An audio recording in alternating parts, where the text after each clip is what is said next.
All right, so I'd like to call to order the Wednesday, January 15th, 2025 meeting of the Lower Safford Township Board of Supervisors, and ask everyone to join me in the Pledge of Allegiance. I pledge allegiance to the flag of the United States of America and to the republic which stands one nation, indivisible, with liberty and justice. Thank you. Brings us to our public comment item on the agenda. Is there anyone wishing to be recognized? Seeing no one, we'll move along. I'll take a motion to approve the work session meeting minutes of December 18th, 2024. So moved. Second. Moved and seconded. All in favor, say aye. Aye. Aye. Opposed, say nay. Motion carries.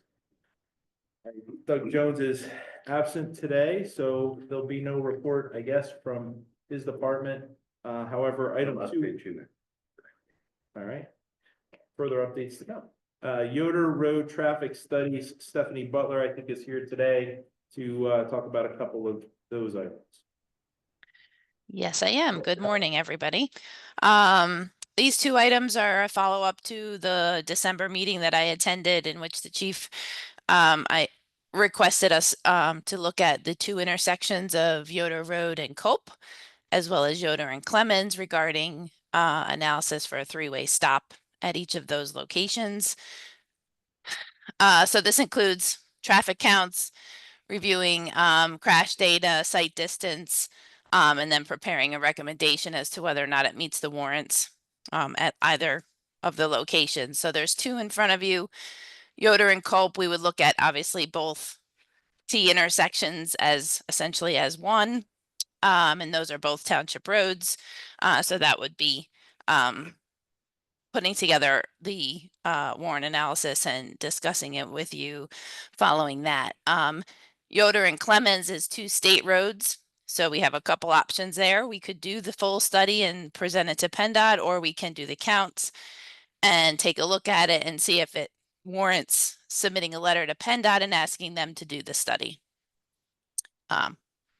Timing, depending on what those counts look like, it might take them obviously a little bit longer to do it, but it's perfectly acceptable to ask them to take a look at that intersection. We would recommend doing the counts and letting us just see the volumes and see if it warrants moving any further down the road with either location. We can do a quick look and see if it appears that they would meet warrants, and then we can look at site distance and go from there. If it doesn't look like they will meet warrants, we would let you know and, stop at that point. So the idea would be to take it on a step-by-step basis to see if it's, warrants going further for both locations. What was the I guess what was the merit of this test? Like, what brought us to Culp and Yoder? Well, we talked about Culp and Yoder, but Clemens and Yoder. I know, for example, like we talked about the idea of exploring in the past. I've brought up a roundabout at Maple and Oak, and rather than doing a rather study, we simply looked in our police reports, saw that there really wasn't a high volume of accidents, and put it away. And I'm just curious what merited these intersections. I believe at the early December work session, the chief asked if these two locations should be considered for a three-way stop, given the additional traffic in the area, and they've been, I'll say, their configuration for quite some time. I'll say Yoder and Culp, we did add those additional signs that say traffic in the other direction doesn't stop. And I think since that's happened, there's been improvements at that location, but it is an intersection, obviously, that sees a fair amount of volume with this, people to and from the high school. As far as Yoder and Clemens, it's a three-way intersection with the only stop happening on Yoder, right? Clemens has the free flow movement, and then the Yoder to right turn on Clemens is a stop except right turn. So essentially, I'll call it the through movement, is Clemens to Yoder, Yoder to Clemens. And I believe the chief just asked if we should look at that and see if that pattern should be changed or if it warrants changing at this time. Culp and Yoder has been under the microscope for the last 25 years, that I can count for.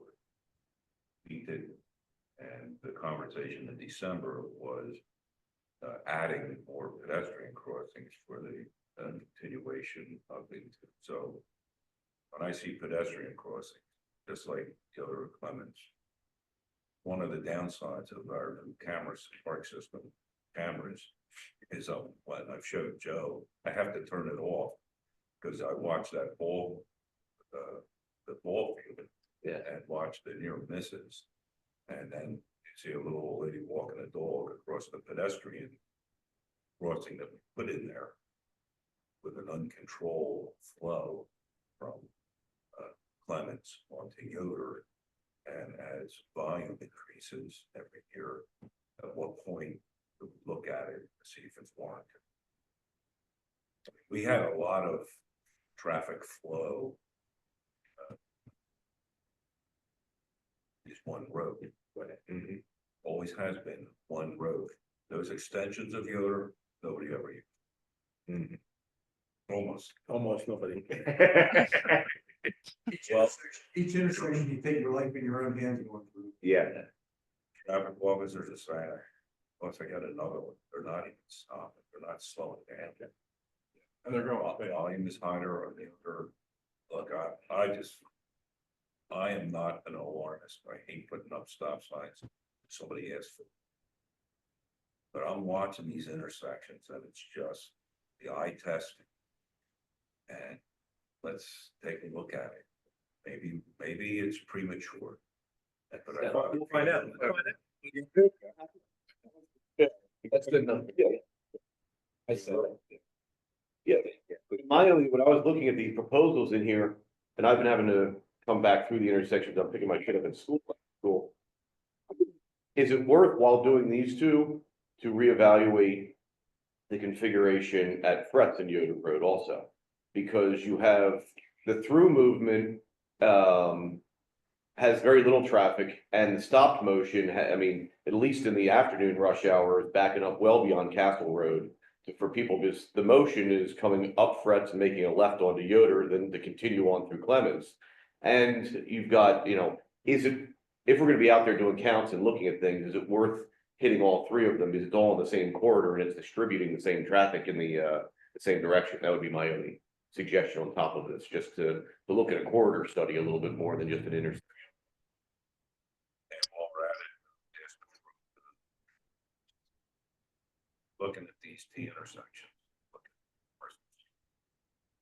Which one? Morris. Oh, yeah. It's a free flow left. And it's, but Store is now heavily traveled, Thorough. getting to the turnpike. Right. So that changed. Yeah. The numbers down there, so. And we just keep asking, at what point do we just make it a three? Yeah. They'll hit each other at a slower speed. That's one way of looking at it. Well, that's what we did. Which intersection was Morris? I couldn't hear the second Morrison, which? Morrison Store. Morrison Store. I sat in that cutout at Colt this morning for about 10-15 minutes. Actually, a bus came, I guess, was early, so moved out to make it, but it's incredible how roll right through. Yeah. It's repeatedly, and they would come in waves, break for about 2 minutes. Yeah, so my recommendation, Steph, if the board agrees, would be to get the counts and do task one at all four of those intersections and then report back and we'll kind of go from there. Right, because some of those, even Fretz and Yoder could be the request to PennDOT as well Yes. Yeah. for their evaluation. So I think it makes sense to at least start and see what the numbers are and then Yeah, decide how to move forward. Okay, we'll revise these, Joe, with those other two locations for counts only, and send that over and go from there.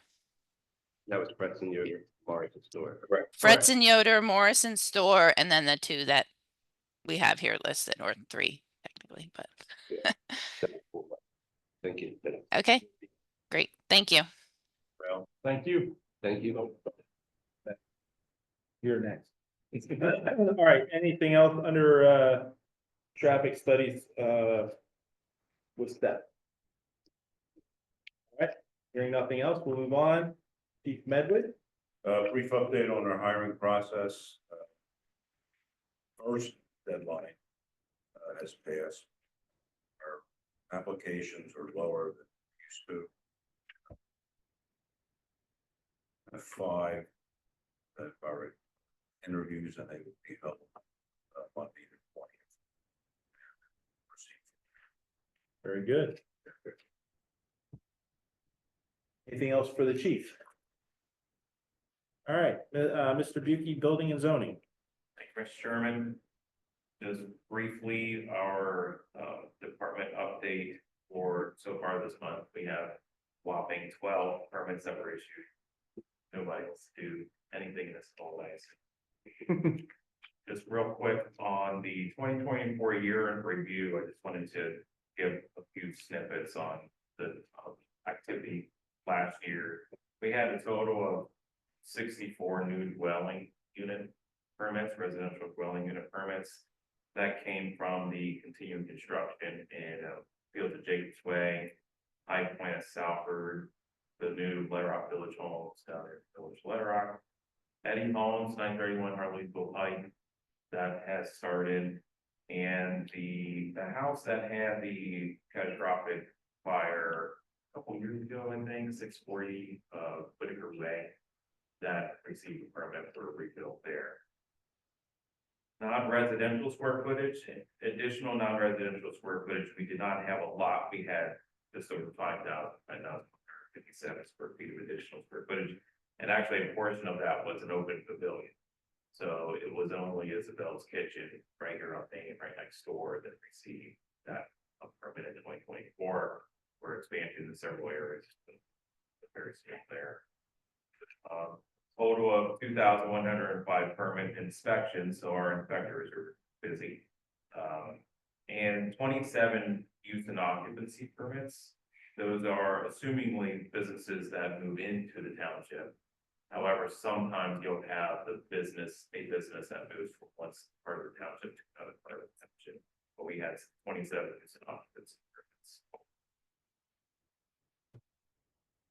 At our upcoming planning commission meeting, we are expected to review a few. Can I ask, Mike, before you get onto that, just, how does, like, the number of those numbers compare to, did you do a look at 24 versus 23 versus 20? What's the trend? So the trend is it's generally in the 20s. So in 2024, we had 27, and in 2023, there were 15 use and occupancy permits issued.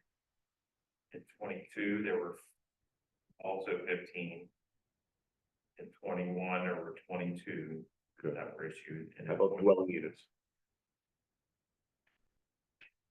You have that data? And You the don't have dwelling units for 2024, 64.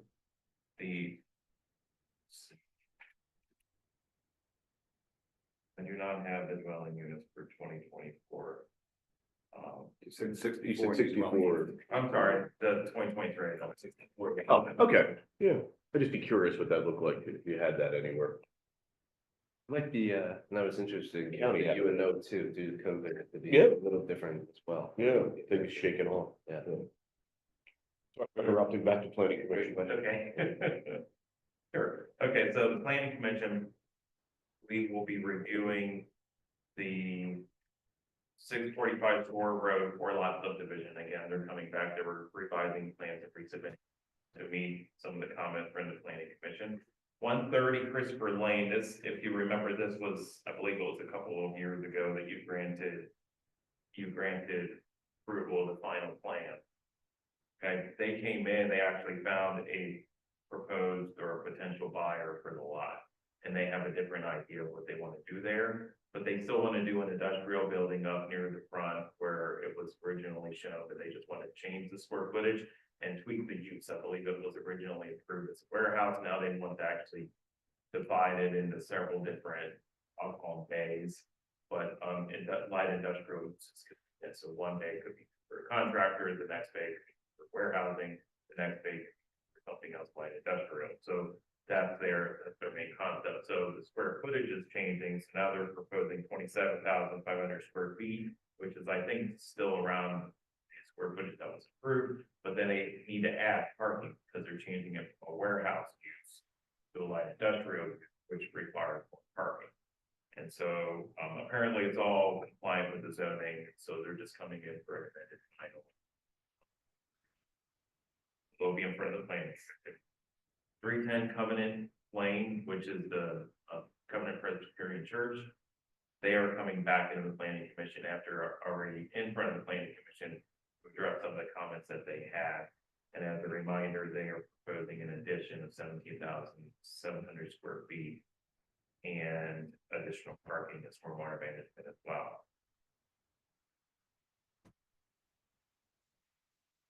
And then the last couple of things is intended to be an open conversation with the board regarding some amendments.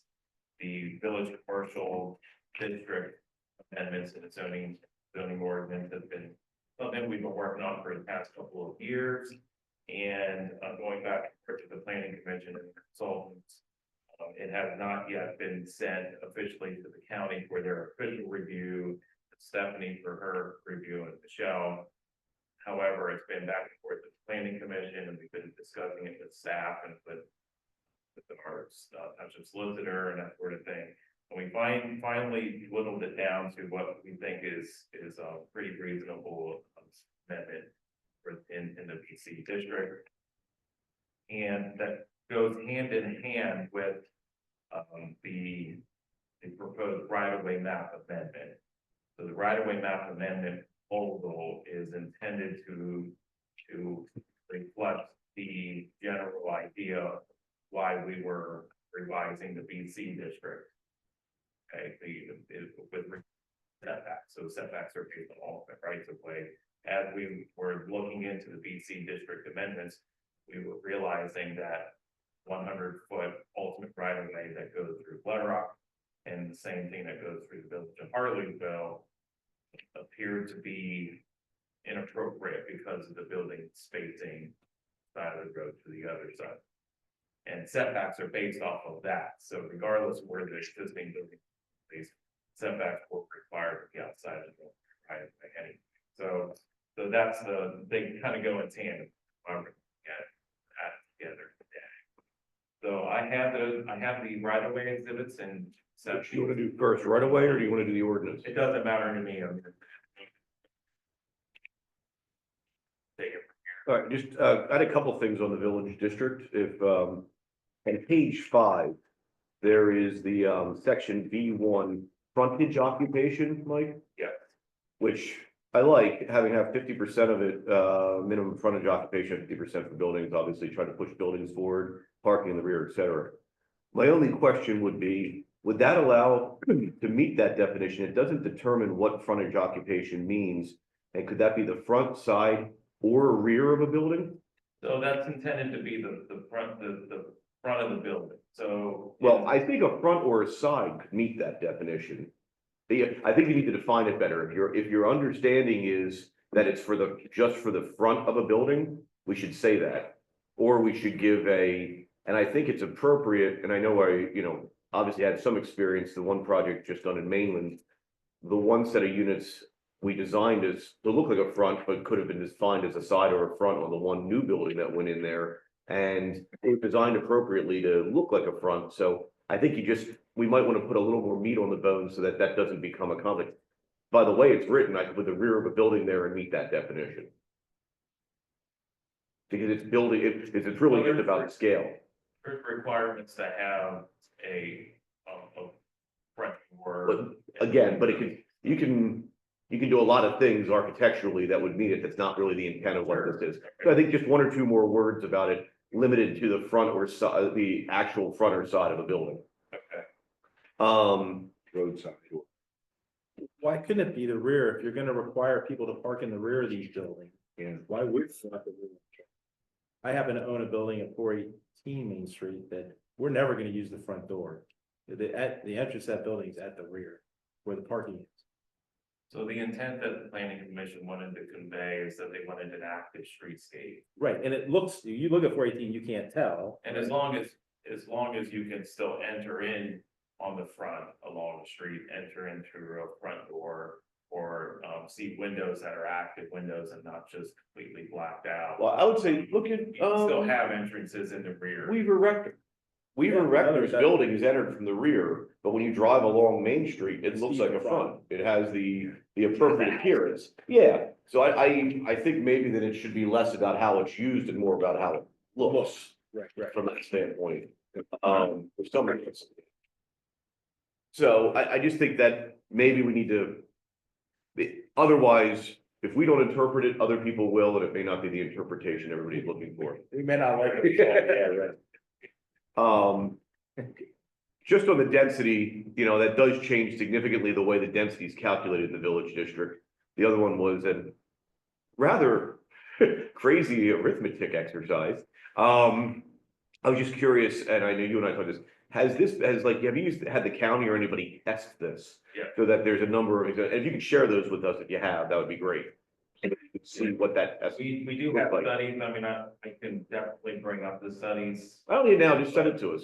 Just, yeah. I'm sure it's- This was the one that I thought was, and this is where I've always wondered about this. So this ordinance was originally adopted in 1988, I think, from looking at the enacting legislation. So when that was done in 88, they used the preservation of buildings constructed before 1940. So they were looking at buildings that were 48 years old or older. It's now 2024, so we're still using the same benchmark of 1940, which makes those buildings 84 years or older. I just want to make sure it was not just because it was always 1940, we used it. I have no desire to necessarily change it. I think I understand the desire behind it. But was that discussed at all about what is the benchmark for historic or, you know, what the village is? Is it always going to be pre-World War II? Not that I recall specifically Right. discussed, but I know it was touched on. Okay. And the plan changed the. Okay. And I wouldn't have a number to go to because I'm not sure I really want to start looking at 1950 split levels as the design aesthetic that we're looking for. Come on. Page 7, building length. My only question, just having built a number of things, number 2, A2, where it says a building over 75 feet in length shall be articulated with facade breaks of a minimum depth of 3 feet for every 50 feet. 3 feet's a bit of an odd number from an architectural standpoint. You tend to want to do 2s and 4s. You want to do even numbers. So I think that, and 4 is awfully deep. So you will get the same effect if you do a 2-foot break and it's actually appropriate from a construction technique. So I would make that as a recommendation. I also, under 3C, additions to the side are set back at least 10 feet from the front facade of the existing building. My only concern about that is 10 feet's a large setback, especially on a small lot.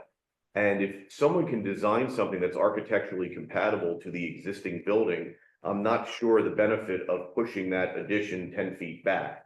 You know, especially if they're maybe adding a porch to it and then putting an addition on it, it will all look compatible and not really have the benefits. So that could be onerous to some of the particularly smaller properties that are within the village that we want people to invest in. So I don't think that's a necessity personally, as long as it can be one of two things, 10 feet back, or if it's architecturally compatible, that's not necessary, something of that nature. Which then raises the question on the next page, 8, would be A3D. Expansions and additions to existing buildings shall be designed consistent with scale, architectural design. Architectural drawings shall be provided to the township to demonstrate compliance. There's always an issue in ordinances, when you say to the township, that's a imperial we of whom at the township are we talking about? Is that with a planning commission submission, or is that at building permit review? Who is the arbiter? Yeah, we didn't specifically note that, so we can look into that. Generally speaking, it would be in new land developments, it would be the planning commission supervisor, but then sometimes when it just comes in as a separate project, it doesn't even need to go to the planning or the board. It would just go through the building and zoning department. Right. So it would be me. Exactly. So, and what that just leaves is it leaves it open and maybe don't have just make sure we have the tools to say what your architectural sensibility is and what the next guy's architectural sensibility is can vary, and that's where it gets a little squishy. Different people will interpret it differently, which is why I think that the next piece is all buildings shall be designed to be compatible and generally consistent with the architectural design, appearance, building materials of historic buildings found in the village. The one problem is historic buildings is a lowercase word, and nowhere do we define historic building. So are we referring back to the buildings that were built prior to 1940? And if that's the case, that's fine. Let's make that reference and come up with either a definition section or something that I mean, I know we have the design manual that we worked through, but that's not referenced here either. So I think we just want to tighten that so that when someone brings something in and you want to interpret it, Mike, you have, well, I can refer to these 4 items these houses were all built before 1940. They have these architectural designs, thus this is compatible. So, again, just trying to make sure that we don't run into a problem. Sure. And we have 5 villages. Correct. And they all have slightly Pick different one. architectural. I literally had that same question written down. E3, a little further down. The upper floor shall have a minimum 30% of the facade area of the second and third story facing the street, consisting of clear window area. Does this include a roof with dormer windows? I happen to own a building in the village of Mainland that is 2 stories plus the third story is in the dormer. I have 2 dormer windows up front. They would not meet 30% of the facade area, although they are technically a third story.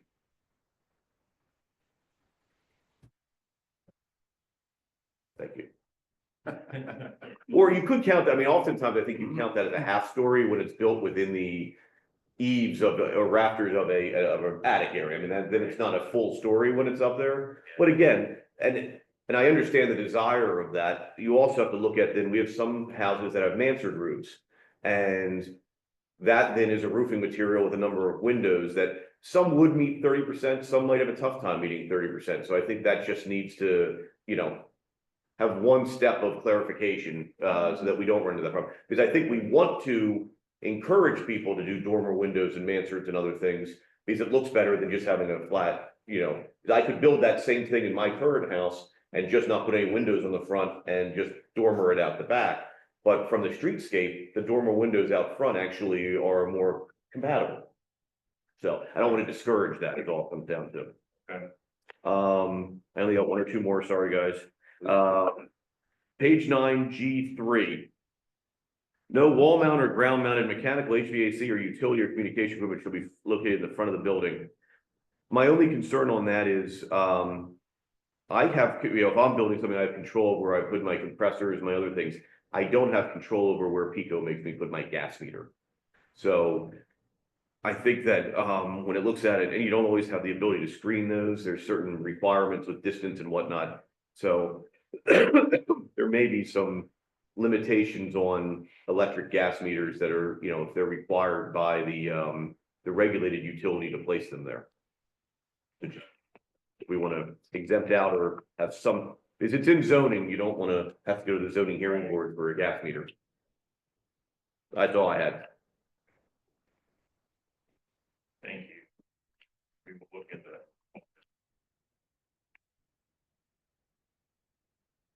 I broke this down quite extensively, you see here, but I had some of the same questions Karen had, so thank you for that.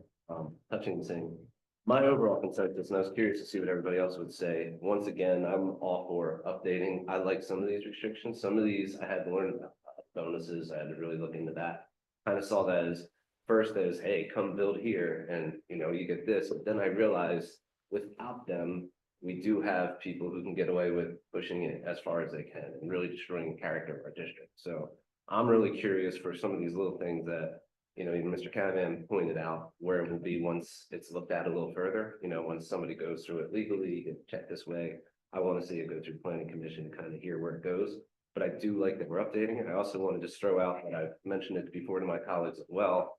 We keep picking different areas to update, and usually it's somebody comes in and says, hey, I have a project in this area, let's update it. I'm not saying that's what got this one, but I think this is just another example of how we really should look at updating overall our whole, I think most actually is part of the overall process. And you have to do it bite-sized pieces. Yeah, no, absolutely. And that's what I'm saying. Like, I understand that this is something, but there's been, some of these regulations within the last few years, we've, waived so many of these little things. or that weren't in here that are just ridiculous, you know, and that just destroys our character, so. We haven't waived any zoning restrictions. Yeah, We've waived a lot of stuff that are Not similar, zoning. not necessarily zoning, but for example, trash, refuse services areas. I believe you abstained on one that we That's did. subdivision land. That's not zoning. There's still a lot of things that people would adhere to that would keep the character of the district. Hopefully, some of those things that were approved before might even look back on those and think, man, it could make it look a little better too. Well, I think a lot of things that have been approved are actually coming through looking nice. I think this is a way to address the only way an ordinance ever gets tested is that actually someone builds underneath of it. And then you figure out what works and what doesn't always work and how you can improve upon it. But I think that's, I think there's been a good process, but the planning commission has done a really nice job on this, I think, and it's just continuing to move it in the right direction. So. Want to talk about right away? Sure. All right. Okay, so I actually have a presentation that I can run through pretty quickly. Of course, I've already seen this. Let me go ahead and just share the screen.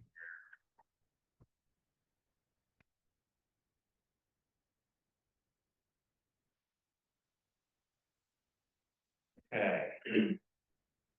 So the right of way study, several slides here just to depict the intent of the right of way study. This slide shows the village of Letter Rock in green is for the rights of way shaded, and the red are all of the existing buildings that. In blue, opposed to only within the village district, village commercial district, would this proposal be to narrow the ultimate right of way down to 60 feet wide instead of 100 feet wide. Can I just stop you on that one, because I did have a question on that. I'm fine with the proposal. My only question would be, because of the limited traffic that comes in both on Salfordville and Letter Rock Crossroad, why would we retain those at 60 feet rather than reducing them in the village to 50 feet? And the reason behind that is, for exactly what you mentioned earlier, everything in the ordinance is based off of setbacks and context to the ultimate right of way. If the goal is to have the units a little closer, a little bit more scale for the village, there isn't, Salfordville Road particularly, it's only getting less dense as you drive further away. There's really, I don't see us blowing that road out to any extent. And the same thing with Letter Rock Crossroads as you come in, all that would do is have the impact of continuing to push things further back rather than bringing them up to the village scale. So I was just curious why we wouldn't at this time take it down to what old Skipback and Morris have at 50 feet. 50 feet. Yeah. And if there's any content, because I think there's still plenty of room to put in if we want to put sidewalk, grass strips and all that within a 50-foot right of way with the road at the appropriate scale. I mean, anybody have any comment on that? Well, I just, does this affect the amount of allowable building space property then? Like I said, they might be able to put, if they buy 2 lots, they could put 10 units there. Now we're moving it another 50 feet or 25 feet closer to the road. Now Well, they can you're- put 15 or 20. Move it 5 feet closer to the road. I'm just saying, is it? It's 5 feet on either side. So the impact from a density standpoint, its gross acreage is what our ordinance is based on. So the ultimate right of way doesn't affect the Doesn't density, affect the density. but it does affect the scale of where it would be located. I'm just worried about the density, the extra density that may be created by doing it. Would think with that, it's a good point, whether you put trails, stuff like that, as we saw how you squeeze them in and whatnot. That's Yeah. the kind of thing I think would be affected with that. Possibly. I guess with new developments, that we would waive. In these, we would be having sidewalks put in unless, we just later on, I'm saying it might not be right when they're building if they only have a roadway, like we just did on that, But this is the other corner. all property sidewalk with the village thing you're at it. too. So they're at, yeah. Yeah, but, and where I'm concerned also is you have existing homes that want to do something. Yes, I mean, the red isn't that they're in violation of the setback, the red is in violation of the right of way, right, let alone the 25-foot setback. correct, I know. So you want to, I mean, I'm trying to keep that. No, I understand what it's doing, I just don't want to increase density by doing it, Right. that's all, so. 'Cause It should increase density because you're not increasing the gross. lot. Yeah, lot, it's by right, gross which is- site, not right, net. Right, which- which is fine, I'm Yeah. good with that. I'm not opposed to it. I think it's good.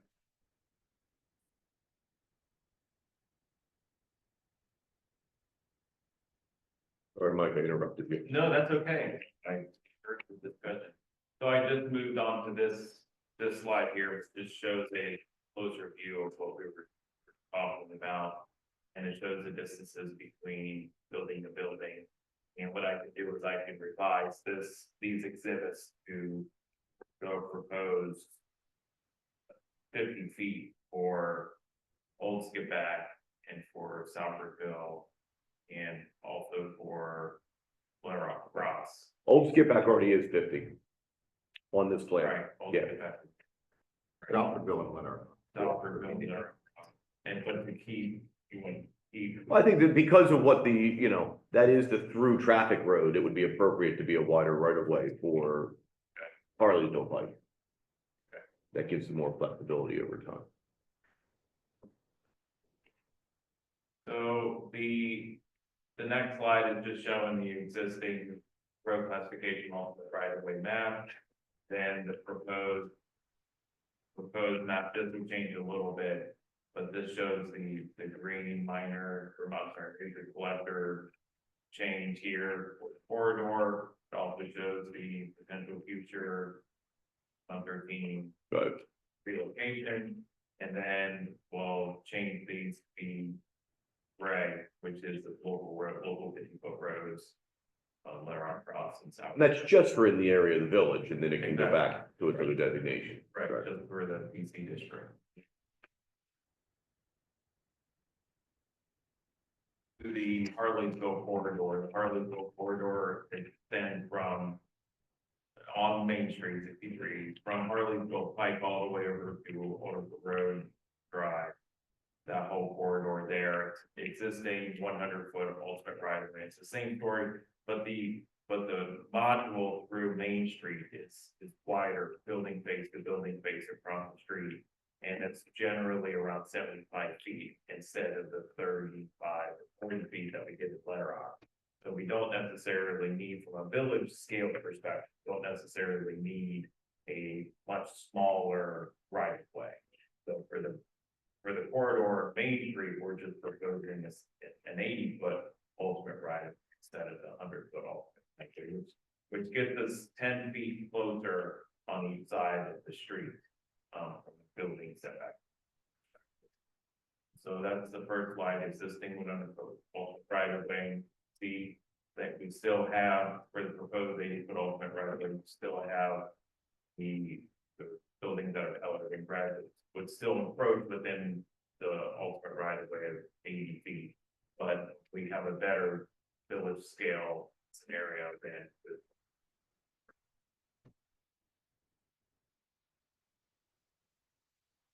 street, which is 100 feet, because the 80 feet.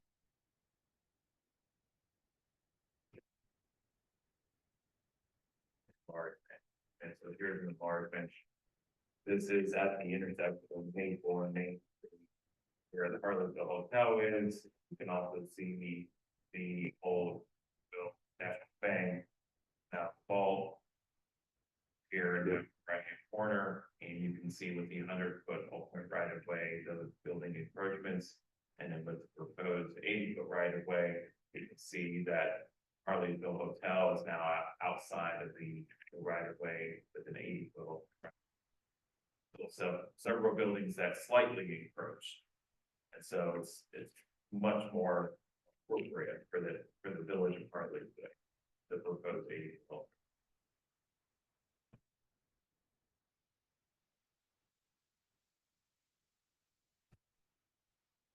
That makes sense to me. I don't know.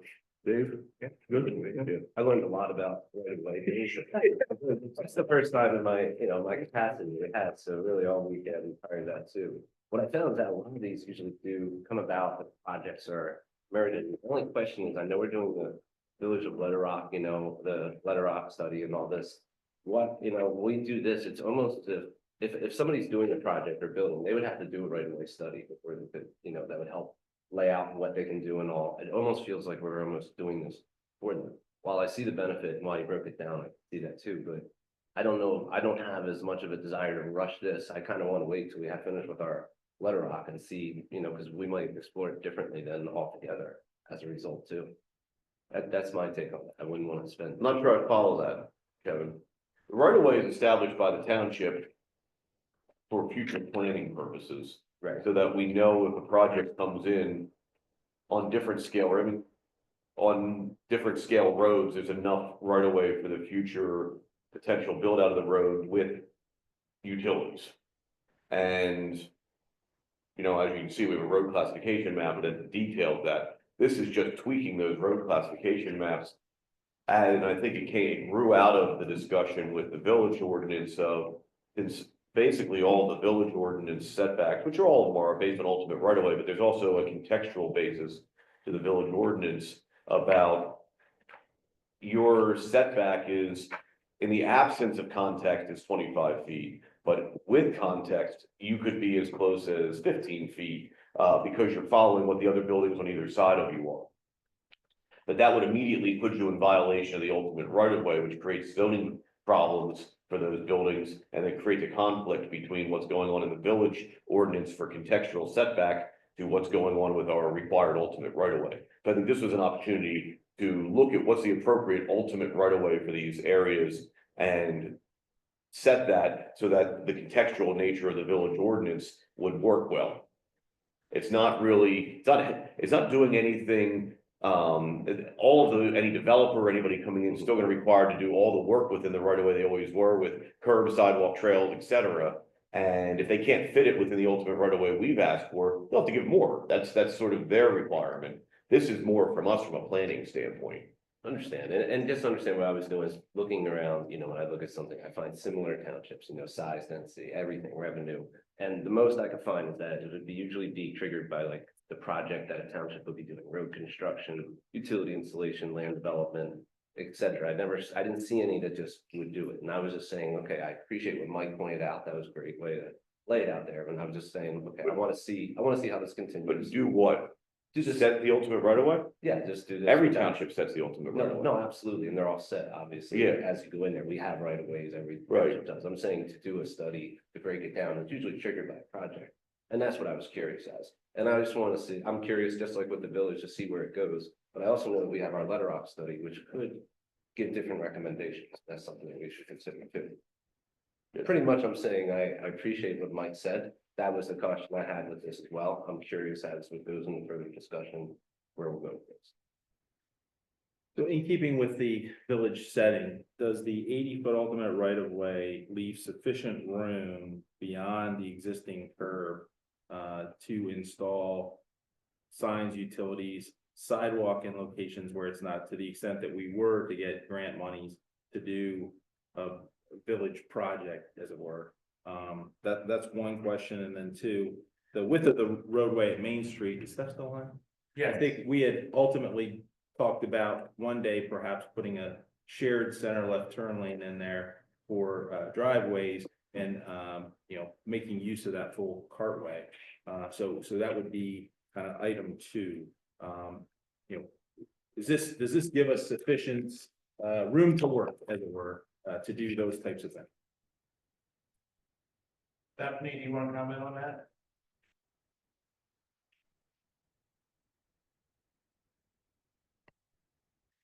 You're muted. You're muted.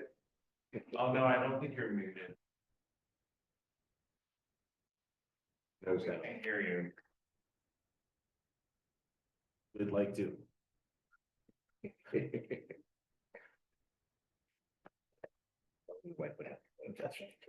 No. I heard noise. You're helping me, Dave. Oh, There you oh. Can You're you back. you got me now? All right, good. Um, further down on Main Street, there is a 3-lane section. So I believe, Mike, do you have the plan, like, do you have part of the exhibit that shows like where the 3 lanes are today on Main Street? And I believe, you know, the 80 foot is sufficient for that 3-lane section. Yeah, in that area, if we can zoom in Right, so there. I'm more concerned about the area where the 3-lane cross section is not, and making sure we have room to work. Right. So I think that the 80 feet is still sufficient if you go further to the west where that 3-lane section goes away. Because if you recall, there is shoulders still in that area. And when we looked at that study many, handful of years ago, we would have done some widening, but minimal, right? From the curb line out or edge of shoulder out. So I'm fairly confident that the 80 feet through Main Street would be sufficient to add that 3rd lane, and obviously the sidewalks where it would be needed, Okay. within those limits. I'm concerned as to how this would affect the circle at Oak and Main. You put him up to that? You read the cue card very well. Good job, Mike. I think Carry that- on. I think from the standpoint of, I generally like it, this is only speaking for myself, but I think from the standpoint of the village ordinance and this can move together so that when they're ready for final dispensation by us, we can do it together. It doesn't need to be active on at this point. Does that make sense, Kevin? Yeah, I assume this was a discussion. Yeah. That's it. And that's what I'm saying, I'm learning about this, I'm seeing where it is, so, and it usually due to projects, and I'm also looking at costs and stuff too, we brought that up, Mr. Bergen, that's a good point too. Last year, we won pretty high on the budget ask. You can pick and choose what I think, was necessary. That's the bridge, I'd rather do a bridge than something like this, comes down to that. But that's why I'm okay going to see where it goes. Yeah. The lower end, I guess, from Oak to the main part of town there. All those buildings are very far up the road. I mean, they're. The more like commercial area, like where the bank is and. Yeah. And do we need to go to the 80 there, or is that something, I mean, that's something we need to do, or? I Well, guess the it's not intent- consistent. The intent for that area is actually to unify another project that is not before you today is the rezoning of Harleysville. So the village of Harleysville is actually the RO district, which is the area that you're talking about. The village commercial district, and we have some just regular commercial district all through the village of Harleysville. And in order to unify and to treat Harleysville as one village, and not going through several different zoning districts, when you go through the village of Harleysville, the planning commission looking into the potential to rezone from the whole corridor from Alderfer Road all the way down to Harleysville Pike as BC. The majority of it is already BC. There's just some outliers that are commercial and some that are residential office. So in doing the 80-foot ultimate right of way would be in keeping with that future notion of doing some of that stuff. Yeah. What is the current zoning of the Dunkin' Donuts driver's license center, or that's commercial, right? Yeah. That's what I thought too, yeah. I guess everything on The other side of the street. And the other side is RL. You take that turn at the corner of Main Street, at that point you feel like you're driving into the village. Take that turn, then it feels like you're in the village. And you leave it when you cross. That was originally designed with Oak being a way to bypass that. Yeah, exactly. I mean, I grew up, so I mean, I know that was designed for that route, to go to bypass it like that. But now, why, with these village commercials, are we looking into like Mainland and the Fernfield as well, to look at their right of ways or anything like that too? Yeah, we looked at those as well. The building separation through Mainland is appropriate for that village scale, because Mainland, since they did the bypass around Mainland, 6-3 bypass, the Mainland Road itself is 50 foot all right away, which is our. That got reduced when the bypass went through, when it used to be the main route now. And the village of Burnfield, the buildings are separated farther apart. So that has a different village character. And the distance between building face to building face is at least 100 feet there. So the 100-foot ultimate right of way going through Burnfield is appropriate for that village scale. So no changes are proposed.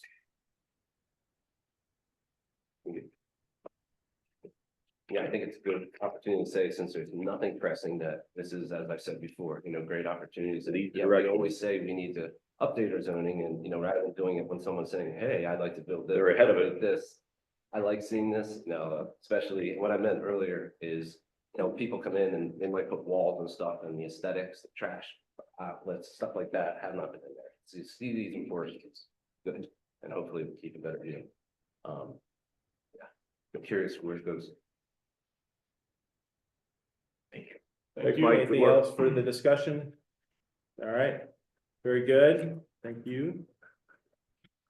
Moving right along, we'll go to the manager, Mr. Dutkowsky. Yes, one item on the listed under the manager's report is the proclamation for May Grafton's 106th birthday. I don't know if you wanted to read it. Sure, why not? May Grafton's 106th birthday proclamation. Whereas May Grafton is turning 106 years old on January 18th, 2025. And whereas the Lower Safford Township official family would like to express our sincere congratulations to her on her 106th birthday celebration. And whereas the township's wish for her is a wonderful day filled with fond memories shared with her family and friends in the coming year, wish her good health and countless happy times. Now, therefore, we, the Board of Supervisors of Lower Salford, Montgomery County, Pennsylvania, hereby congratulate May Grafton on the occasion of her 106th birthday. And witness thereof are the signatures of the board. Happy birthday. Happy Matt. birthday. It is hereby proclaimed. By Brooklyn.